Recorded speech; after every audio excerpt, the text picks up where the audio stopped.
Hello সবাইকে। তো museum থেকে বেরানোর পর ওর বাবা চলে গিয়েছিল টিকিট কাটার জন্য। কারণ সূর্য মন্দির দেখতে দেখার জন্য ঢুকতে গেলে ওখানে টিকিট কাটতে হয়। তো আমরা প্রথমে রুলসটা জানতাম না, তার জন্য আমরা একটা লম্বা লাইন আছে ওখানে দাঁড়িয়েছিলাম। আর লম্বা লাইনটা ছিল কি অনলাইন যারা করেছে বা কিছু ওদের জন্য ওই লাইনটা ছিল, সেটা ঠিক আমরা বুঝতে পারিনি। তো যাই হোক, সূর্য মন্দিরে প্রবেশ করতে করতে আমি সূর্য মন্দিরের কিছু কাহিনী তোমাদের সাথে শেয়ার করি, যেটা আমি গুগল থেকে জানতে পেরেছি।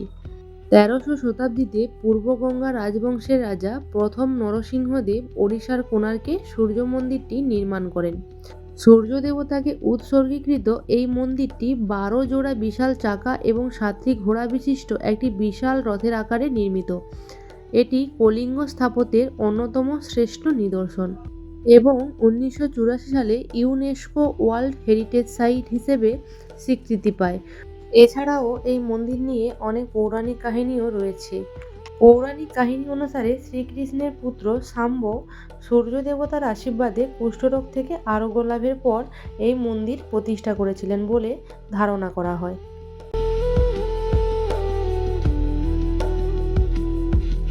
এইসব জায়গা যখন আমরা ঘুরতে যাই তখন শুধু দেখি যে কত রকমের ইতিহাস এই সব স্থাপত্যের মধ্যে লুকিয়ে আছে, কত না জানা গল্প এই পাথরের মধ্যে চাপা পড়ে আছে।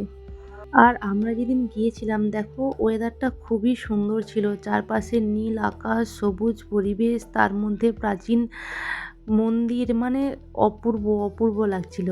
তো বেশ কিছুটা সময় ওখানে কাটানোর পর আমরা চলে এসেছিলাম ওখানেরই কাছাকাছি একটা বিচে। একদম নিরিবিলি বিচটা খুব সুন্দর লাগছিল ওখানে দাঁড়িয়ে থাকতে। তো বেশি সময় না নষ্ট করে ওখান থেকেও বেরিয়ে পড়েছিলাম আমরা। এবার আমরা যাব জগন্নাথ দেবের পিসি বাড়ি দেখার জন্য। তো চলো যাওয়া যাক।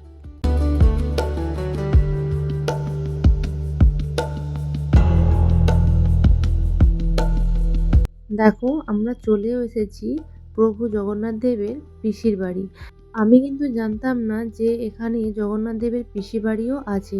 আমাদের যে অটো চালানোর দাদা ছিল ওই দাদাই বললেন যে এটা হলো জগন্নাথ দেবের পিসি বাড়ি। দেখো একটা বড় ঝিল, ঝিলের চারপাশটা বাঁধানো আর মাঝখানে রয়েছে জগন্নাথ প্রভুর পিসি বাড়ি নামে পরিচিত এই মন্দির।